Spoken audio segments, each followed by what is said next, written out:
Ellie sat hunched over a weathered leather-bound book in the castle's archives, the musty smell of old parchment filling her nose. It was early morning, and the faint light of dawn filtered through the narrow windows, casting long shadows across the room. Her mind buzzed with questions, fueled by fragments of the dreams that had plagued her nights and the ghostly warnings of the drummer boy. She turned another brittle page, her fingers careful not to tear the fragile paper. The section she was reading chronicled the castle's tumultuous past, a tapestry of war, rebellion, and betrayal. One entry caught her eye. The Black Dinner, 1440, a feast of treachery that stained the stones of Edinburgh Castle with innocent blood. Ellie's breath caught. She'd heard the name before, whispered in the darker corners of Scotland's history, but she'd never delved into its details. Now, with the drummer boy's warnings fresh in her mind, the story took on a new significance. A feast turned fatal. The Black Dinner was a tale of betrayal, so chilling that it had seeped into the collective consciousness of Scotland, passed down through generations as a cautionary legend.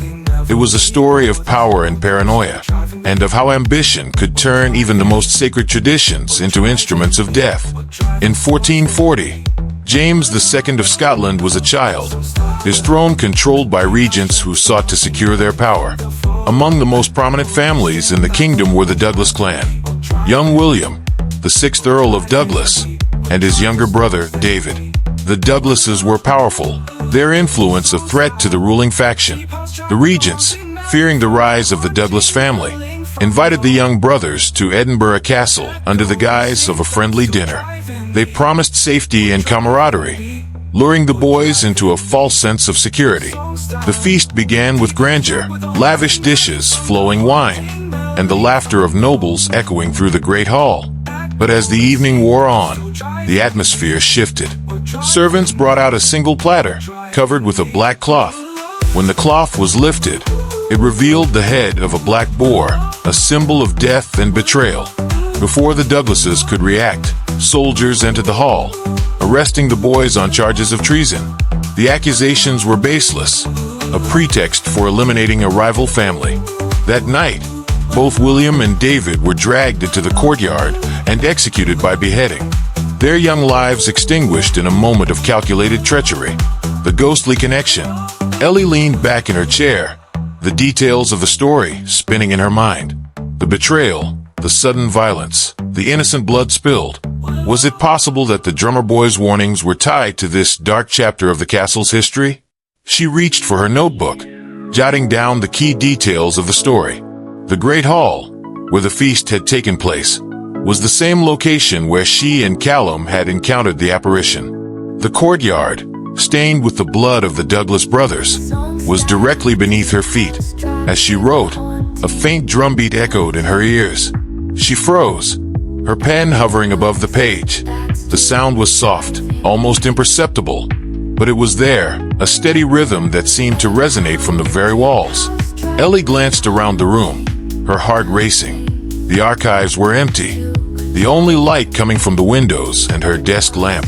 Yet the drumming persisted, a quiet reminder of the boy who had haunted her dreams. "What are you trying to tell me?" she whispered, her voice trembling. The sound faded, leaving Ellie alone with her thoughts. Retracing the past, determined to uncover more, Ellie sought out Fergus MacLeod, the castle's groundskeeper. She found him near the main gates, his weathered hands busy repairing a section of the stone wall. "Fergus," she said, approaching cautiously. The old man looked up, his expression wary. What is it now?" More questions about ghosts and goblins. Ellie ignored his tone, holding up her notebook. "I've been reading about the Black Dinner. Do you know anything about it?" Fergus's face darkened, and he set down his tools. "I know enough to tell you to leave it alone," he said. "That night brought nothing but sorrow to this place. The castle's never been the same since." "What do you mean?" Ellie pressed. Fergus hesitated, his gaze shifting to the castle's towering walls. "They say the spirits of those boys never left, that their cries still echo in the courtyard on cold nights. And as for your drummer boy, some folk believe he was there too." Ellie frowned, but the drummer's legend didn't begin until centuries later. Fergus shrugged. Time doesn't mean much to the dead. Maybe he's tied to all the blood spilled here. Not just one night. Ellie's stomach tightened. The idea that the drummer boy might be connected to the castle's collective suffering was both intriguing and horrifying. A haunting revelation. That evening, Ellie returned to the Great Hall, determined to feel the history of the Black Dinner for herself. She stood in the center of the room, imagining the scene as it had unfolded centuries ago.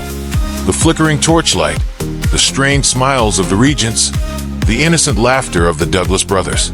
As she closed her eyes, the air around her grew colder. The faint scent of roasting meat and spilled wine seemed to waft through the room, mingling with the sharp tang of iron. Then came the sound. It started as a low murmur, like distant voices carried on the wind. Gradually, it grew louder, the indistinct chatter of a feast in full swing.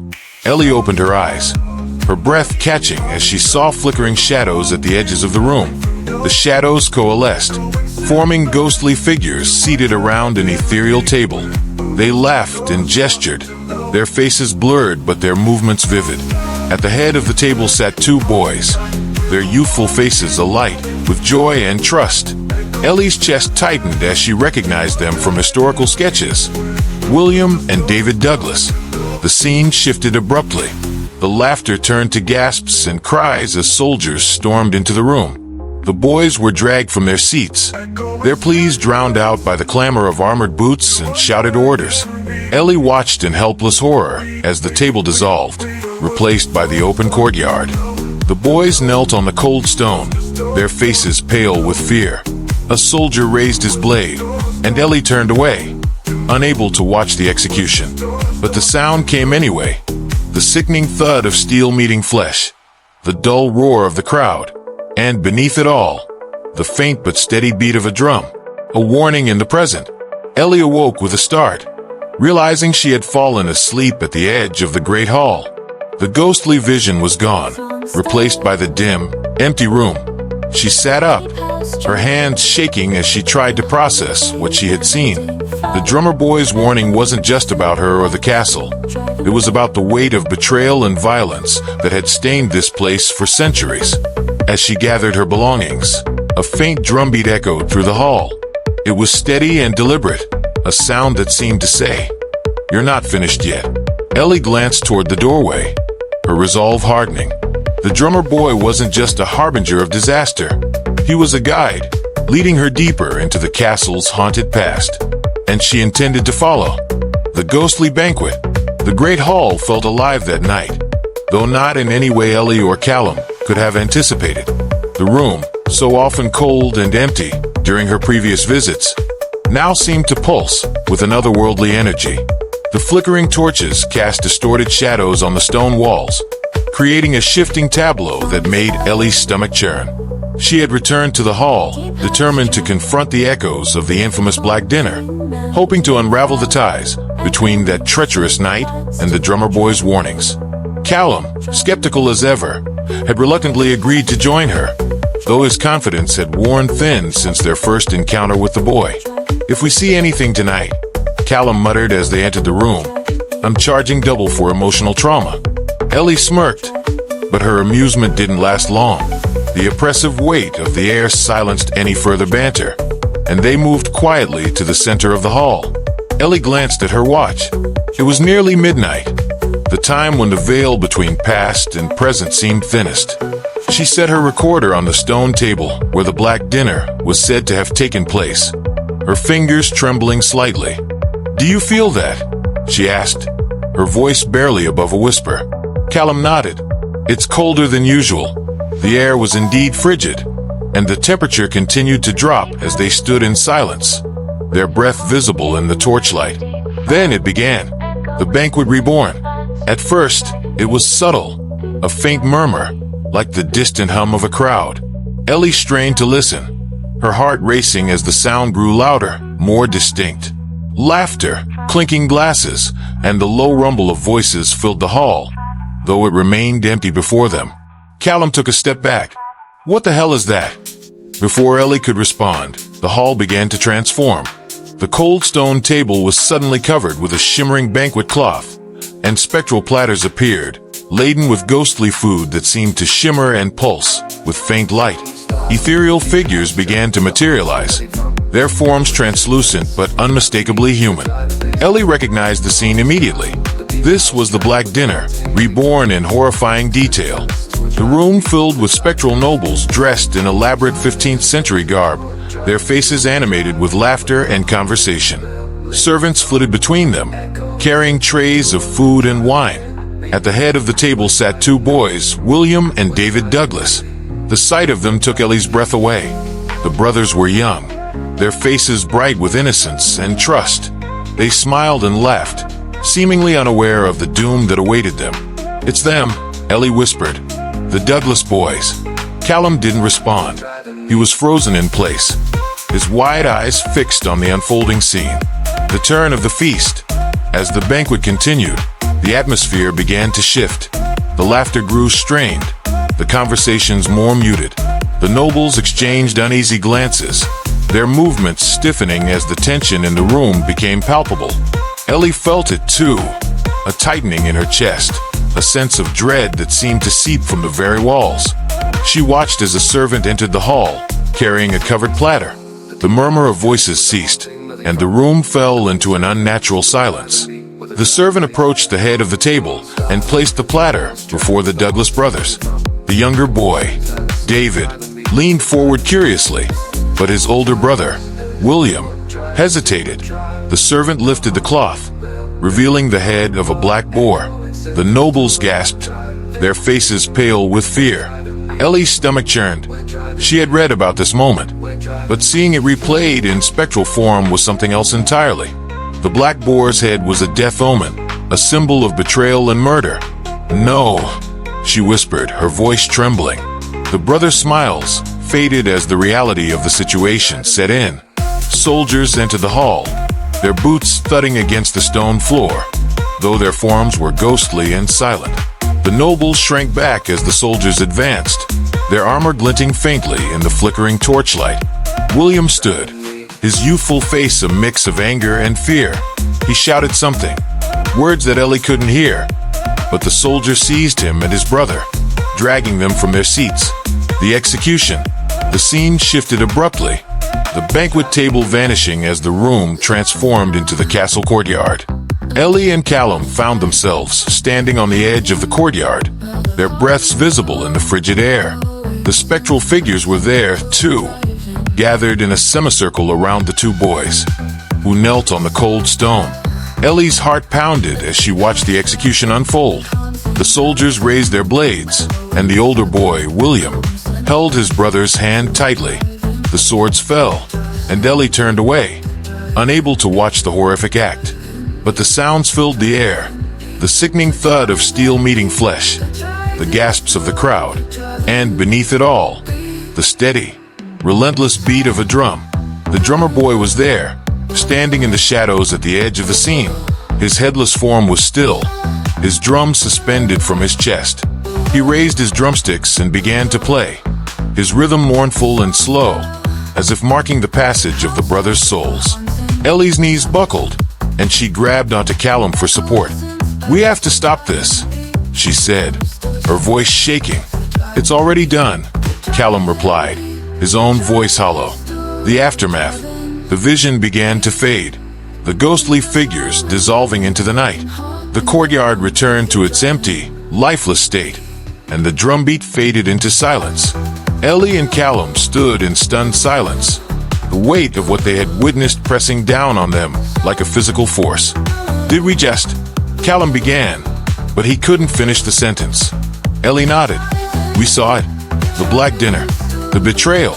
All of it." She sank to the ground, her hands shaking as she tried to process the experience. The drummer boy's presence lingered in her mind, his mournful rhythm echoing in her ears. "What does it mean?"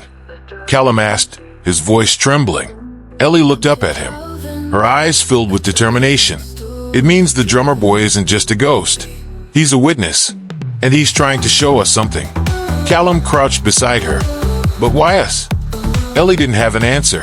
All she knew was that the drummer boy's warnings were growing more urgent, and the truth they sought was buried deep within the castle's dark and bloody past. The ghost child. Ellie had stayed behind in the great hall long after Callum left for the night. The vision of the spectral banquet was still vivid in her mind, the faces of the Douglas brothers haunting her every thought. She could almost hear the faint murmur of their laughter and the rustling of the soldiers' cloaks as they closed in for the betrayal. But there was something else, a nagging detail she couldn't shake. As the banquet dissolved into the courtyard execution, Ellie was certain she had seen another figure, a child, small and fragile, standing in the shadows near the edge of the scene. Unlike the other spectral forms, this one seemed different, aware. The castle was silent now, save for the occasional creak of wood or the distant howl of the wind. Ellie walked to the center of the hall, her footsteps echoing against the stone. She felt the weight of the room pressing down on her, the centuries of bloodshed and betrayal saturating the air. "Show me," she whispered, her voice trembling. "If you're still here, show me." The air grew colder, and Ellie's breath formed in ghostly puffs. Her skin prickled as the temperature dropped further, and a faint sound reached her ears, a child's laughter. A child in the shadows. Ellie turned sharply, her heart racing. The sound had come from the far corner of the room, where the shadows seemed to ripple unnaturally. She shone her flashlight in the direction of the sound, but the beam revealed only the cold stone walls. "Hello," she called out, her voice echoing faintly. The laughter came again, soft and high-pitched, like a playful tease. Ellie's pulse quickened as she moved toward the source, her footsteps slow and deliberate. As she neared the corner, the air grew heavier, and a shape began to emerge from the darkness. It was a child, no older than 8, dressed in a simple tunic that seemed too large for his thin frame. His hair was dark and messy, and his face was pale, almost translucent. But it was his eyes that unnerved Ellie the most. They weren't vacant like the other specters she had seen. These eyes were sharp and piercing, filled with a mixture of sadness and knowing.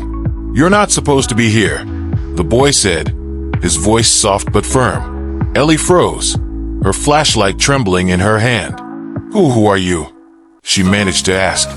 The boy tilted his head, a faint smile playing at his lips. "I'm someone who remembers, someone who watches." Ellie took a cautious step closer. "Did you know the Douglas brothers?" The boy's expression darkened, and he turned away, his form flickering like a flame. "They didn't deserve it," he said quietly. "None of them did." A warning from the past. Ellie's heart ached at the sorrow in the boy's voice. "What happened to you?" she asked gently. The boy didn't answer. Instead, he reached out and touched the stone wall beside him. The surface seemed to ripple under his fingers, and an image appeared, a fleeting glimpse of a room filled with children. They were huddled together, their faces pale and frightened, as soldiers loomed over them. Ellie's stomach churned. Were you there?" The boy nodded slowly, his gaze fixed on the vision. "We were taken, locked away. They said it was for our safety, but it wasn't true." The image dissolved, and the boy turned back to Ellie, his eyes glowing faintly in the dim light. "You're looking for answers," he said, "but some answers aren't meant to be found." Ellie's breath caught in her throat. "Why not? What are you trying to tell me?" The boy stepped closer, his small figure seeming both fragile and powerful. "The castle keeps its secrets for a reason. If you dig too deep, you might not like what you find." The child's game. Before Ellie could respond, the boy turned and began walking toward the far end of the hall. His footsteps made no sound, and his form flickered with each step. "Wait," Ellie called, hurrying after him. The boy stopped and glanced over his shoulder. "Do you want to see what I see?" Ellie hesitated, her instinct screaming at her to turn back, but curiosity won out. "Yes," she said. The boy's smile widened, but it was not a comforting expression. "Then follow me." He led her through the hall and into one of the smaller chambers that branched off from it. The room was empty, save for a few pieces of decayed furniture and a faint layer of dust on the floor. The boy stood in the center of the room and turned to face her. "Close your eyes," he said. Ellie hesitated again, but the boy's gaze held an authority she couldn't resist. She closed her eyes, her hands clenched into fists at her sides. "Now listen," the boy said. At first, there was only silence. Then, faintly, Ellie began to hear voices, whispers, muffled and indistinct. The voices grew louder, overlapping until they formed a cacophony of fear and anger. She heard children crying, soldiers shouting, and the rhythmic beat of a drum. The sound swirled around her, filling her mind with a torrent of emotions: terror, betrayal, and despair. "Stop!" Ellie cried, opening her eyes. The room was empty. The boy was gone. A chilling revelation. Ellie stumbled back into the great hall, her mind racing. She felt as though she had glimpsed something profound, something terrible. The child had shown her a piece of the castle's history, a fragment of its truth. Callum found her there an hour later, sitting on the floor with her back against the wall. "You look like you've seen a ghost," he said, his voice attempting humor but failing to hide his concern. Ellie glanced up at him, her face pale. "I think I spoke to one." Callum frowned and sat beside her. "What happened?" She told him everything: the boy, the vision, and the overwhelming sense of sorrow that had filled the room. "He knew I was there, Callum," she said, her voice trembling. "He spoke to me like he was alive, like he knew what I was looking for." Callum shook his head. "That's not possible. Ghosts aren't supposed to do that, are they?" Ellie didn't answer. She wasn't sure what ghosts were supposed to do anymore. All she knew was that the boy's warning had been clear. The answers she sought were dangerous, and the castle would not give them up easily. The drummer's lament. As they left the great hall, a faint drumbeat echoed through the castle. It was soft and mournful, a haunting reminder of the boy who watched and waited in the shadows. Ellie stopped and turned back, her eyes scanning the empty hall. For a moment, she thought she saw the child standing near the banquet table, his form flickering like a dying flame. But when she blinked, he was gone. "Let's get out of here," Callum said, his voice tense. Ellie nodded, but as they walked away, she couldn't shake the feeling that the boy's presence was still with her. His laughter, his warning, and his sorrow echoed in her mind, intertwining with the drummer boy's mournful rhythm. The castle's secrets were unraveling, but the price of uncovering them was growing higher with each step.